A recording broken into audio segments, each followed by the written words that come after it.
welcome to all of you. Welcome to this 22nd anniversary of human design. It's always an interesting week for me.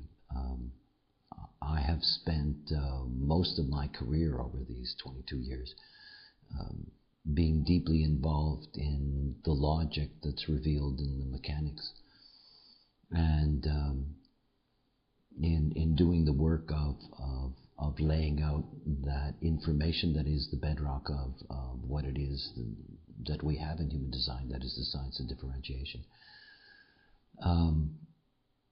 I have never really spent a lot of my energy in dealing with the oddities of the beginnings of human design.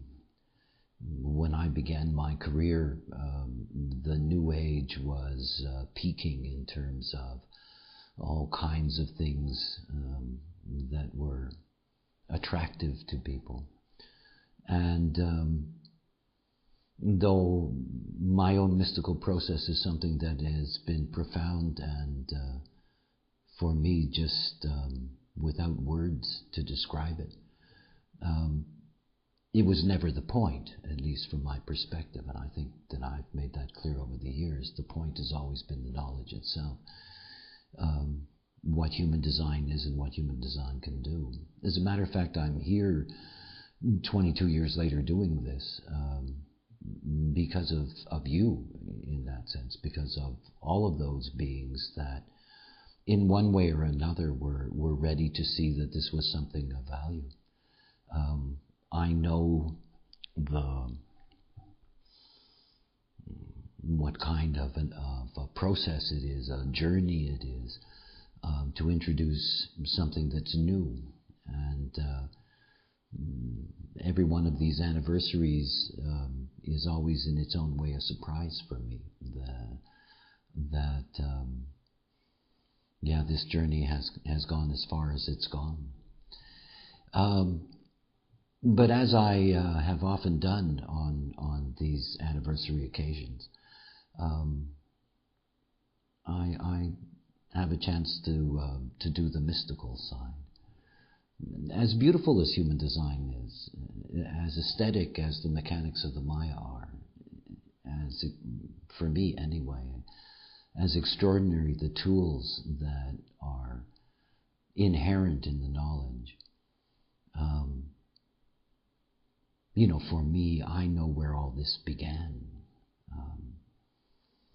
It began with the miraculous or the mad, depends on one's perspective. And there is no way, given the circumstances of my encounter, that I can ever be released from that. In a sense, everything since my encounter has been a kind of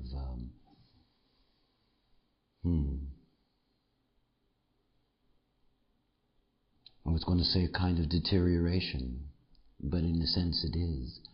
It's a kind of wearing down within the Maya itself to take this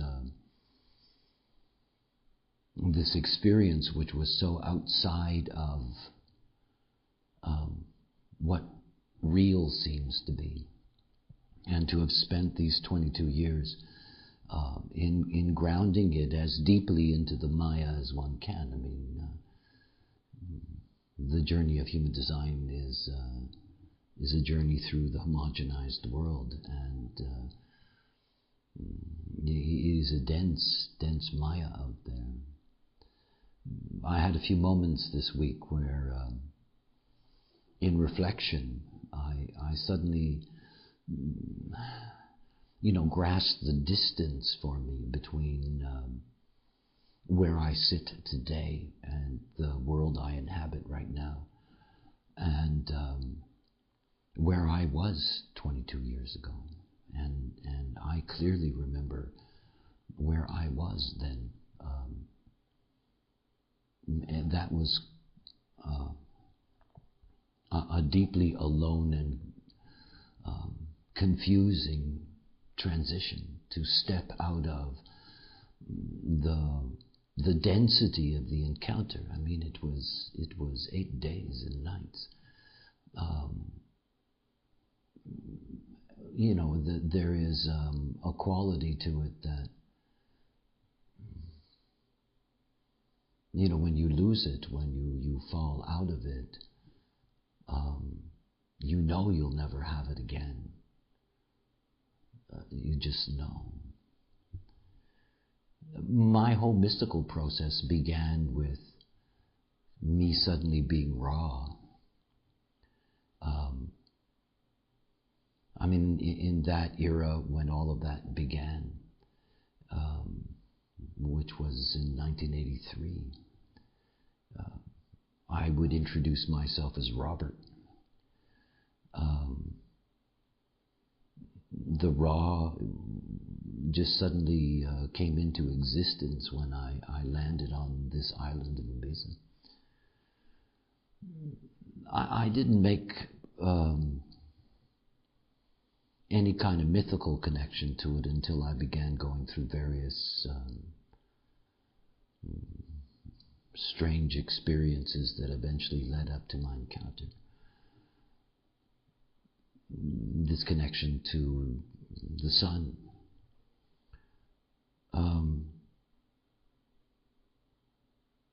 Interesting thing, the voice spent a great deal of time teaching me about the nature of the sun. I think if you go back into the psychohistory of humanity, you can only get to sun worshippers at some point. Probably for most of Homo sapiens' existence, in terms of percentage, we have been sun worshippers. It only made sense, after all. What was fascinating for me, and only later, I think that in the experience itself only survival mattered. But the way in which I was given the cosmology, which is the way my process began, these trinities that we have spread out all over the place in the roots of so many religions. According to the cosmology that I was given, the sun is a trinary crystal system.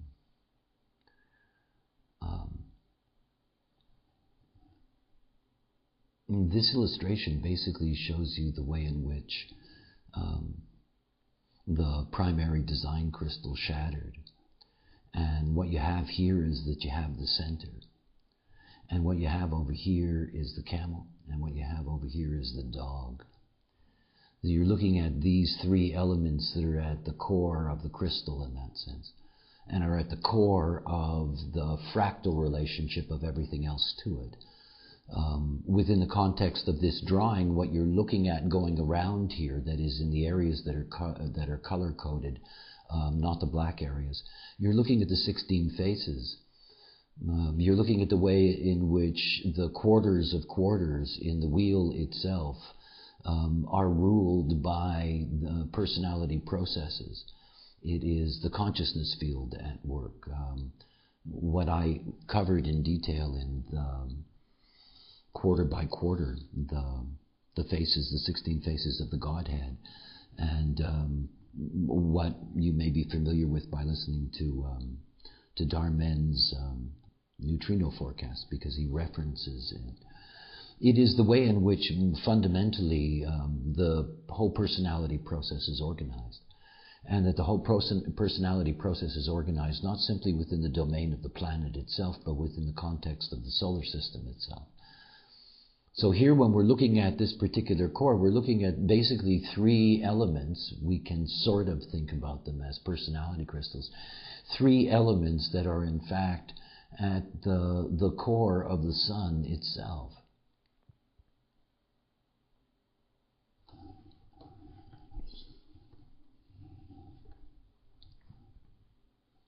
It's funny the way things work.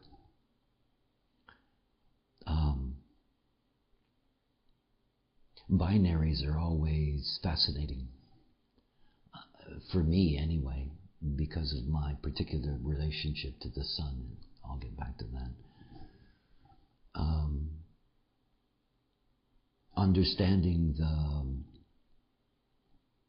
the relationship between the camel and the dog, and ultimately the relationship between the camel and the dog in the center, is one of the mysteries of the way in which things work. First of all, to just give you a kind of brief idea, because this is not necessarily a teaching class. The dog. I love these names, by the way. I have no idea. Please understand that. I have absolutely no idea why they're called the dog and the camel. I really don't. I can speculate, as you are all free to do so. But it's not something that I know. It's just something that was there with this knowledge. First of all, the dog. If this was any other star in the sky, this is the only element that would be there. It is the same fundamental element that you find particularly in the stars that are part of the general programming, stars like Sirius and Alcyone and Dubhe, and these kinds of forces. That fundamentally what you're looking at is that there would be this kind of crystal at its core, the dog itself. And basically what it does in essence is that it runs the sun in the same way that your design crystal runs your vehicle. And in the same way that your design crystal runs your vehicle and you breathe or, give off gas or however you want to look at it, that the way in which the dog runs the vehicle of the sun is that it gives off something that is very, very special to all of us. And that is, it gives off what in the mythology is called the string. That is, it gives the neutrino feed. 70%, just over 70% of the neutrinos that we receive directly from the sun. Those neutrinos, in essence, are produced out of the dog. This is its work. Its work in establishing the viability of the life of the sun. It's really something to think about very, very deeply. So the dog in itself has a very basic, if I can put it that way, has a very basic role that is not an uncommon role. The only thing that makes it different is that it is hierarchically different. If you think about it, one of the things to understand, as you can graphically out of this, is that out of the way in which the fracturing, again, you're seeing this, that it's done with perfect symmetry. That's not the way really to see it. But you have to sort of figure it in your imagination. If you're thinking about a crystal shattering, there are fractal lines that emerge, aspects that have boundaries with each other, that lead to boundaries with others, that lead to boundaries with others, and so forth and so on, and goes outward, because after all, we're dealing with numbers that are really quite spectacular in their zero content. So both of them in that sense, because they are closest to the center, both of them have a great deal of influence, after all. And a great deal of influence also means that the way in which that influence, how shall I put this, actualizes, leads to dilemmas that can exist right down here on this particular plane. Let's think about the camel, because the camel is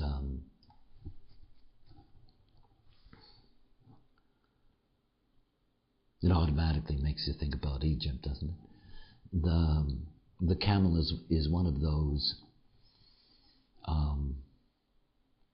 deep bazaras for me. What it does.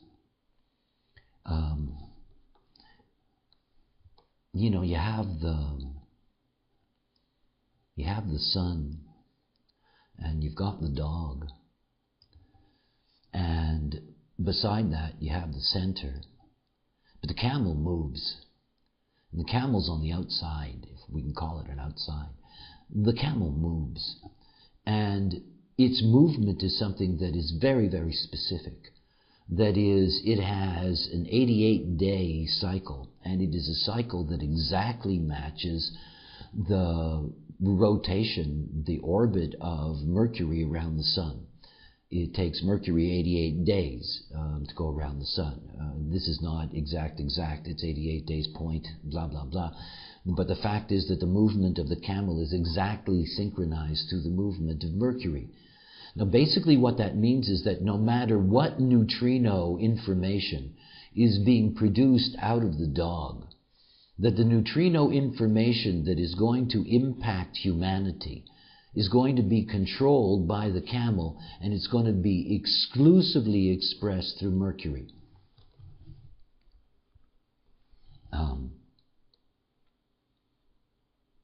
When I was being given the knowledge,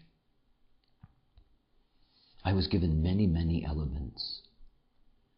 The synthesis that you see, that everyone has worked with in human design, there were other elements that were given to me that were never, I was never instructed to incorporate them, but I was given a way to see how they relate. As an example, the runes, and I guess most interestingly, you could say it was from the tarot, but it really has nothing to do with it. But I think it gives you a better way of grasping it. Was something that was called sequencing. You know, the time that I, at least it feels this way in hindsight, the time I spent listening to what sequencing was enormous. It was an elaborate story. And the thing that's so remarkable about it is that from the moment that the personality crystal enters into the fetus, that is 88 degrees of the sun, approximately 88 degrees of the sun before birth, approximately 88 days, 88, 89 days. The moment that the personality crystal enters into the vehicle is the moment that it only accepts direct programming from Mercury. Now, it's really something to think about. That is, you know, every 88 days there is a new programming sequence that is delivered to us through Mercury. Now, when I say that it's delivered through Mercury, obviously the way in which planets act as activations within the matrix of the body graph, you know, that the information is there, you know, for the holistic process. But again, to recognize that this is all about the way in which we are controlled at the personality level, and the instrument that controls us at the personality level is the camel. Now let me go back a moment. There's 3 elements. Now the center isn't always there. But regardless where the center is, the responsibility of the center is to program the whole. Now the interesting thing about the center, which one would think is the most influential, is that it is blocked off in that sense by the camel in the way in which human beings specifically are programmed.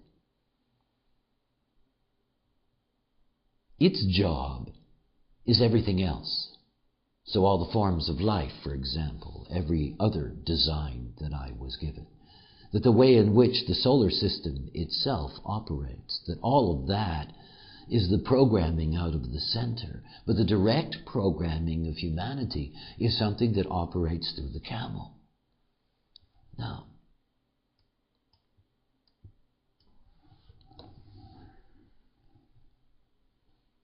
in the mythology that I was given,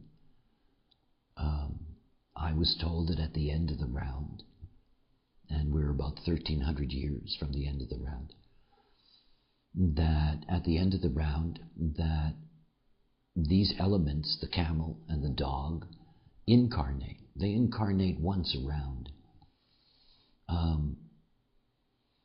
The camel.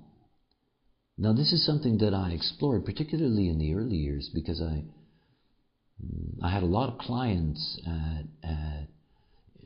particularly in Germany at that time, who were born in that era, between 1936 and 1941. And some American students of mine who I met in those years. And I was always very curious about them, very curious about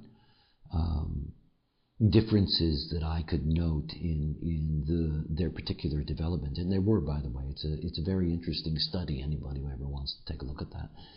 But basically what happened is that neither the camel nor the dog can incarnate as a human.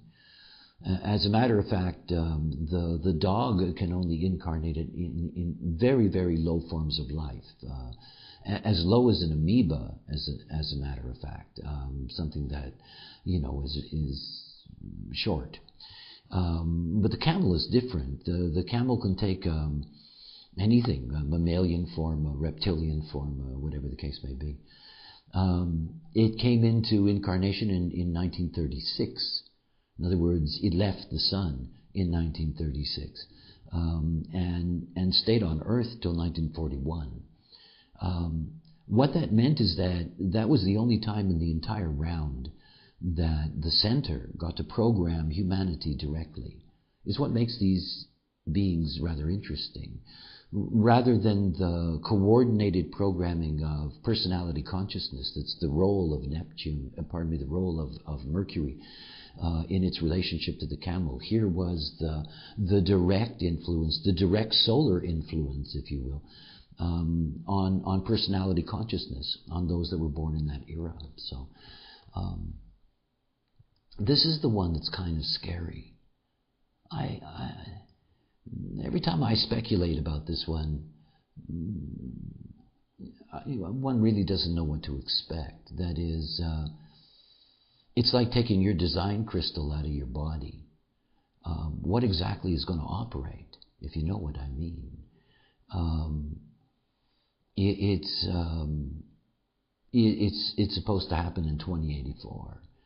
My assumption is that the longevity of that incarnation is probably going to be in seconds. Even so, I think it's going to disrupt the sun and it's going to disrupt the neutrino field. So, for those of you somewhere down the road who ever get to listen to this, if you do, because I won't be around in 2084, it's something we'll have to wait and see about that. That's the Ruina, by the way. That's the place where I lived when I had the experience. Actually, what you're looking through, this was originally the main door of the Ruina. And here, though it's difficult to distinguish it in this particular, drawing, but basically what you're looking at is you're looking at a well house. What you can't see is the opening of the well, which is over here. Right? And there's a deep, cistern down here. The cistern dried out about 300 years earlier. It's why this house was left to go to ruin. No water, no way to be able to work the land. As far as I understand, the design crystal bundle came into this, what was deep underground, this cistern deep under here. In fact, inside here is not a courtyard. It was actually the main room, but it was open to the sky. It was only at the very back of this building that there was a single room that had been put back together again, and that was the room where I spent, with the exception of one evening where I came out to this inner courtyard, I spent all the time inside of that Ruina. It's funny about fear. I'm an integration ego manifester, so I guess, and designed for shock with my son in 51.5. I don't think I had a moment to really be afraid in the experience. I think if I had had a chance to grasp what was happening to me, I guess I would have been very frightened. It was more like, I was just being held in a thrall, and I was just holding on. What scared me was the end of it all.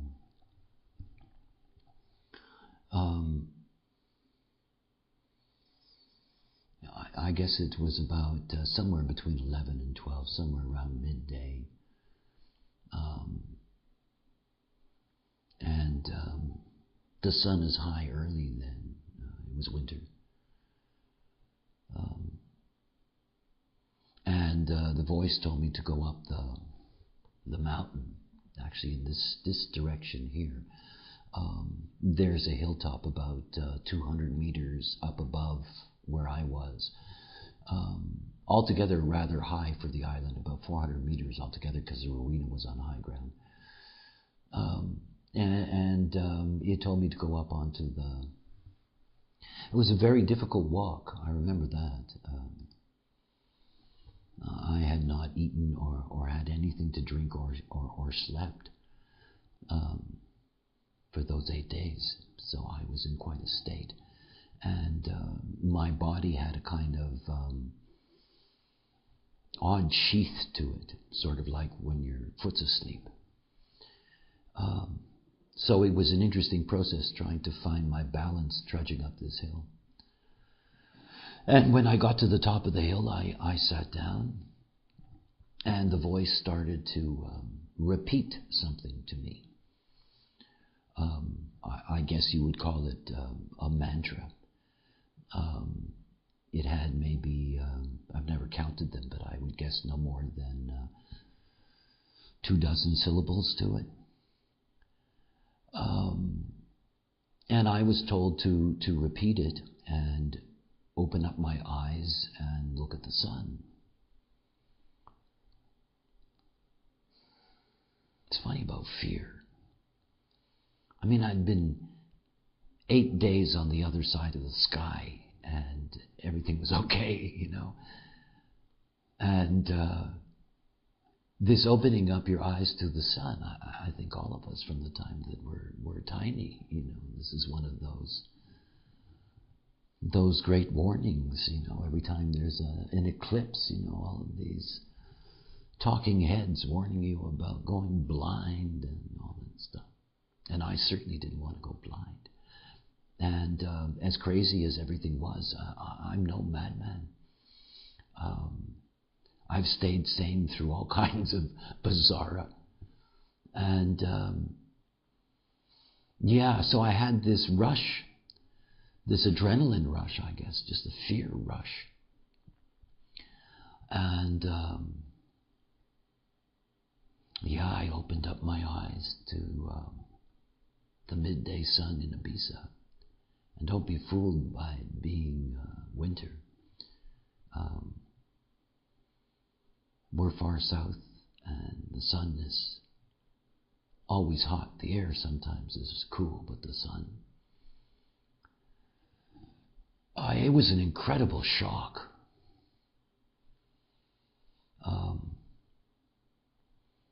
The first thing you get to see is the Blue Angel.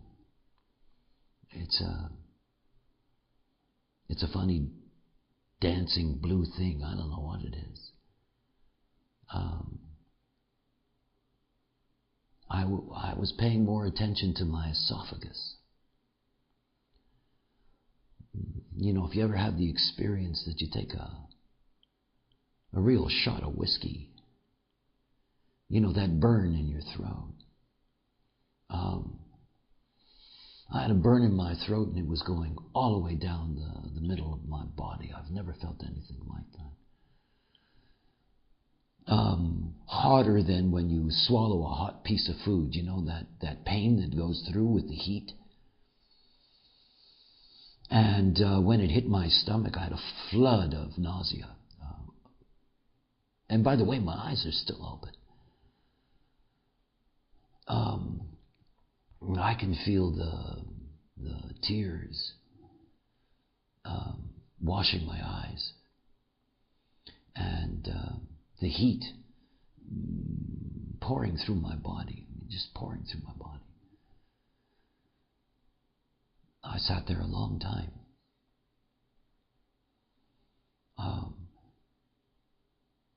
When I stopped, it was all over.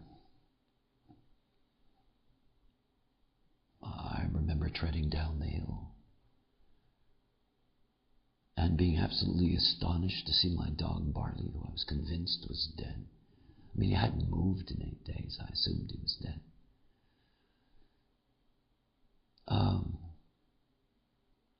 I was dazed. I was weak. I don't really remember how I spent the day, but I do remember that going to sleep and waking up was something that was unbelievably fast. And I remember going outside. I was very cold. And the sun was up. And I just opened up my eyes to the sun. I would do that for nearly 2 years, every day. Sometimes while I was running. I still see pretty good, by the way, though I do not recommend this. The voice said that I had a relationship to the dog.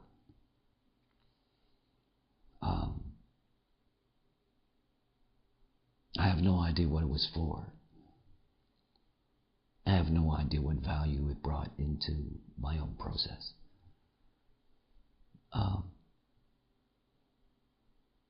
I obviously don't do it anymore, though every once in a while, I must say, I do take a peek. I just always assumed that the serendipity of being called raw had some kind of intrinsic merit. Anyway, that's my mystical story for you. But it is the 22nd anniversary, and I am certainly open to whatever comments, questions, you name it. Would you make any connection between the camel and the Second World War? I mean, there's something logical in that, Philip. It's not something that I was told. The thing is that who it really affected were all of those beings that were incarnating. And so, these are children, and, even the ones born in 1936, by the end of the war, they were 9 years old. So I don't really think it has a direct connection, though I think it's obvious that whoever these children are and wherever they were born, they were certainly born under the duress and tension of the homogenized world in one of its orgies of savageness. So certainly there was an impact on their psyche from all that. Hey, don't be shy, it's a party. Who is the voice? It's the design crystal bundle. This is, as far as I understand, this is what it is. It's what makes human design in that sense, or at least the way it was delivered, unusual. Most revelation is not most. All revelation has been personality revelation. Human design, all design is form principle. It's not an entity at all. It is the design crystal bundle that is at the center of the earth, just as we have crystal bundles, personality crystal bundles around the earth. It's the yin-yang of the consciousness potential of the crystal field. All I was doing was that everybody got seeded in 1987. Everybody got seeded. I mean, it's the neutrinos going through the design crystal bundle. I was just the closest to it. The proximity created quite a phenomena, but in fact, it was one of the first things that I realized that when I began my journey of trying to introduce this knowledge, that it was clear that, everybody in some way or another got seeded with this. Hello, it's Bina.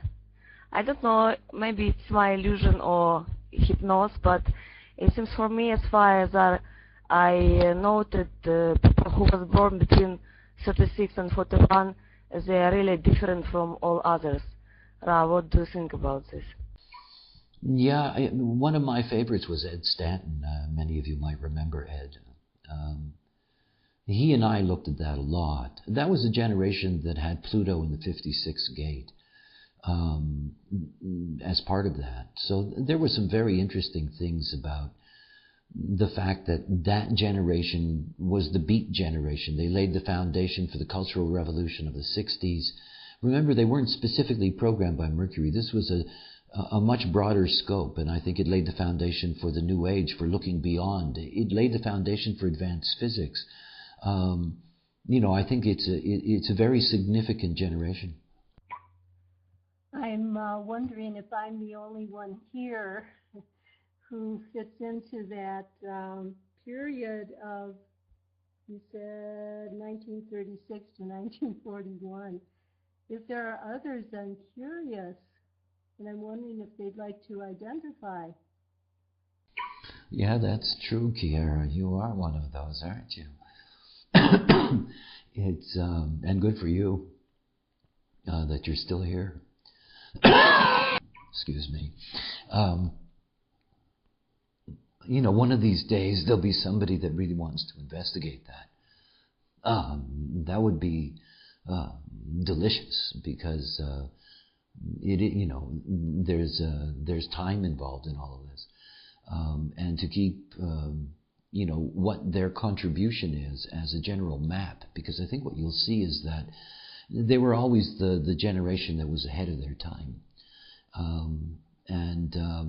I've known some of these beings personally here in the island, people who first opened up an alternative way of life here, people who did that in the 50s and came out of that generation. And you can really see how much they contributed to, what the 60s were going to be. Yeah, Jürgen was one of them.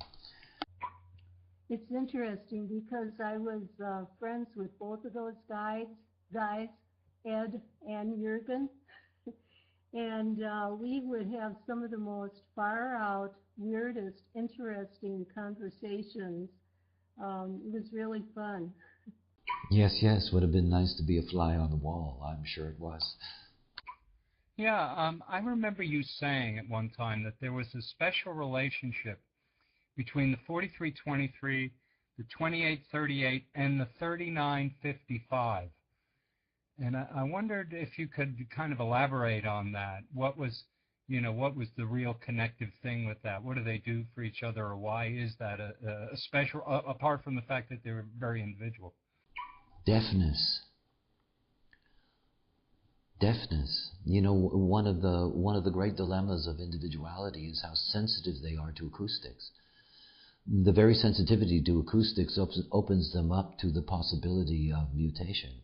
Yet at the same time, the sensitivity to acoustics also means that there's all kinds of stuff around them, and how do they filter it?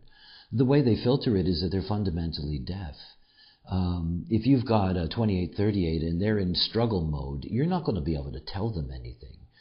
If you've got a 5539 and they're into one of their mood trips, you're not going to be able to tell them anything. If you've got a 4323 telling you that they know something and you're telling them that they don't, they're not going to be listening to you. So on one side it can be irritating to others, but it's the way in which the purity of the individual process is maintained. Without deafness, without the ability to be able to filter out the noise in that sense, is the only way that individuality can maintain its purity. Yeah. Also, I remember you saying something about integration, that integration really isn't here and participate in mutation. That the individual circuit is about mutation, but the integration circuit doesn't mutate. I wonder if you could kind of elaborate on that. Well, it doesn't mutate in the basic sense that it is the most primitive, and in that way can be deeply stuck in its own survival.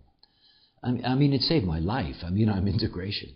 So, I'm deeply aware of without it, there is no way that I would have survived. So it's very primitive in that sense.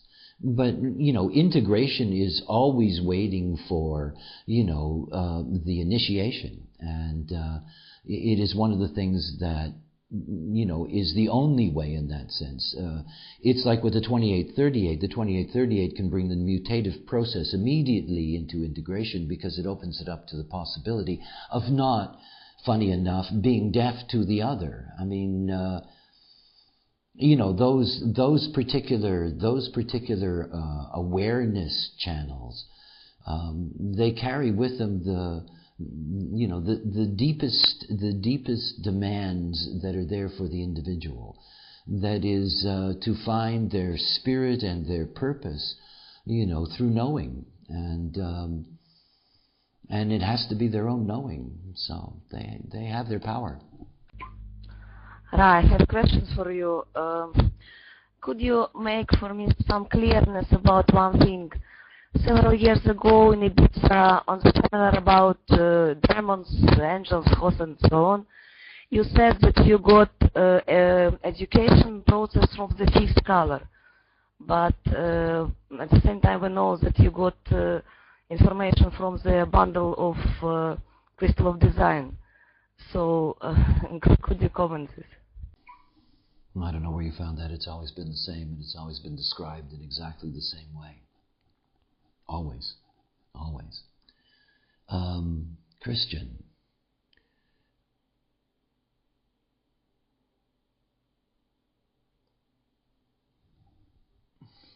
It's an interesting point, Christian. And it's clear to me that one of the main themes that I was given, and something that I've talked about a lot, is that I was given knowledge for the future for children.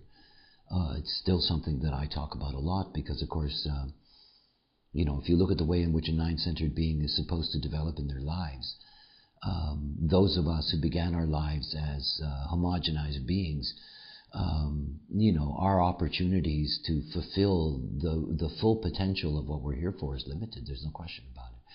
So, those beings born after 1987, I think that they're the ones that, naturally are ready to receive the information that can come to them.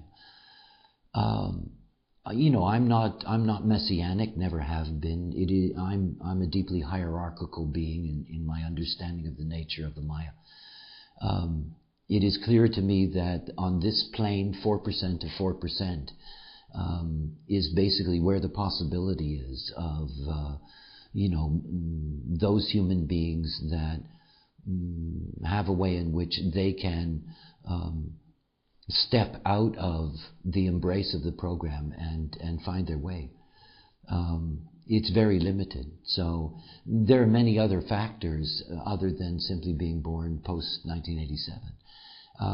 I do think that what it does bring is that, certainly as a date, and that goes along with, the supernova 1987A, the harmonic convergence of the Mayans. 1987, it was a platform year, and it was sort of the clarion announcing that there's something new going on. Why 4%? Basically the relationship of atomics to dark energy and matter. We are always under the perceptual assumption that atomics is the nature of the universe, because that's what we see and what we relate to. But in fact, atomics, which is where the mutative engine of cognition is a mere 4%. So it is basically, it's basically a way of looking at a formula, and because it all works like that, the above and below and such.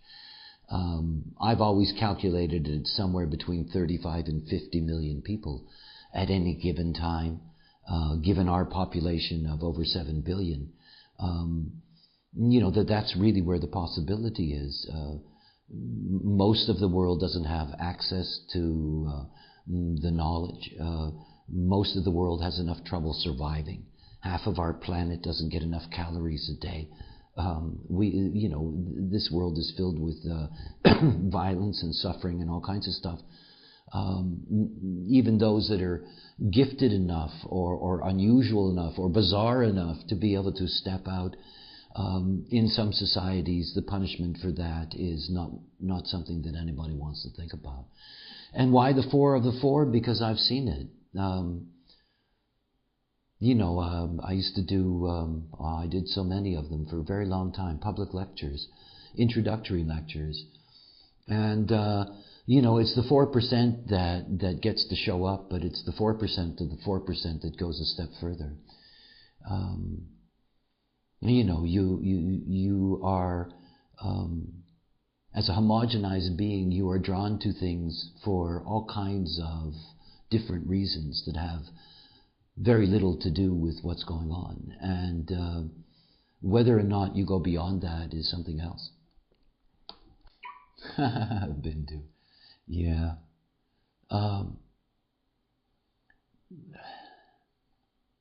Let's put it this way. I could answer that question.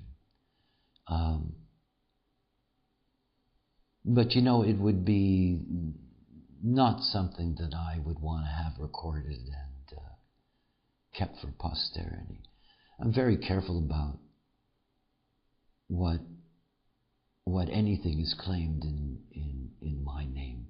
I do know that in a very technical sense it is indeed my dog, but then again, what to say of all of that. When I started my process, I wondered, what are people going to say when you tell them, a voice told you how everything works? I mean, it's really mad. It's really mad. All of it's mad. The only thing that has saved me is the 22 years that I've worked at the science of human design, because it's remarkable what it does for a human being. It's remarkable what it reveals. But, the guy that lived in that building over there, whoa, that's a totally different piece of business. It really is. The other thing to grasp about this knowledge and about incarnative evolution, it is hierarchical. Human design's always been elitist. Some people hate words like that. But I mean that in a fractal sense only. It isn't for everybody. I mean, it could be, but it isn't. I mean, it never is going to be for everybody. It just doesn't work that way. I mean, the beauty of understanding the mechanics, I'm a practical 5-1. You understand the mechanics and you just see the movie. The movie for us as human beings anyway is, we're not even interesting to the general program anymore. We're not. The program is pushing towards mutation. It's pushing towards the rave. It's pushing towards the end of the cycle. We're an afterthought in this process. It's why we have this perfect opportunity, the beauty of that, to see.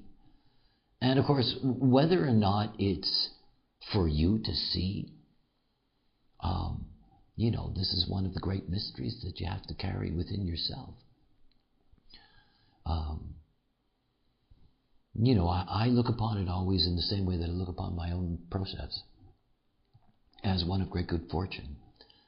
I'm grateful every day of my life for such an adventure.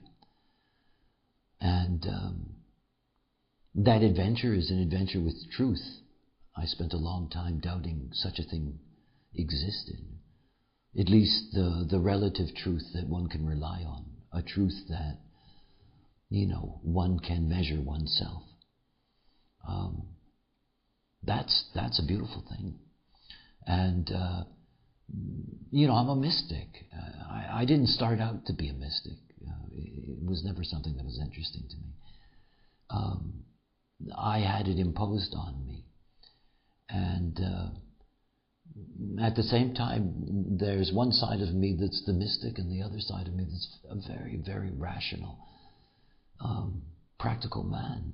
And I look at the knowledge and I think, yes, wonderful mechanics. And I'm grateful for everybody who shows up at the door. I'm pleased for them that it's their serendipity to be there. What you do with it, I don't know. And being an integration being who's unemotional, I'm blessed with not really having to care. So I don't have to suffer for all those who get to the door and don't go any further. The beauty of this is that there's no promise in what I was given. There's just the beauty, the exquisite beauty of knowledge. I guess the thing in the end that makes the knowledge so elitist is that you do have to have two strikes against you. You've got to be slightly odd and you have to be slightly intelligent, you know. If you don't have that combination of being, well, different and intelligent, you don't get past the door. You know, the knowledge is what saves the personality from destroying life. The design is easy to deal with, you know, strategy and authority, you can teach a monkey, you know, but the mind, you know, this is healed through knowledge, through truth, through personal revelation. And then the joy of what it's like to be here. It's a hell of a movie. And yeah, I hope you all get to that place. Anyway, thank you for being here. I do appreciate it. It's nice to enter into our 23rd year, and thank all of you for your work in human design. And yeah, let's see what happens. All of you take care. Remember, in these times, and in our generation, we have never seen anything like what's going on right now. You trust in your strategy and authority. It'll carry you through, I tell you that. Anyway, bye for now.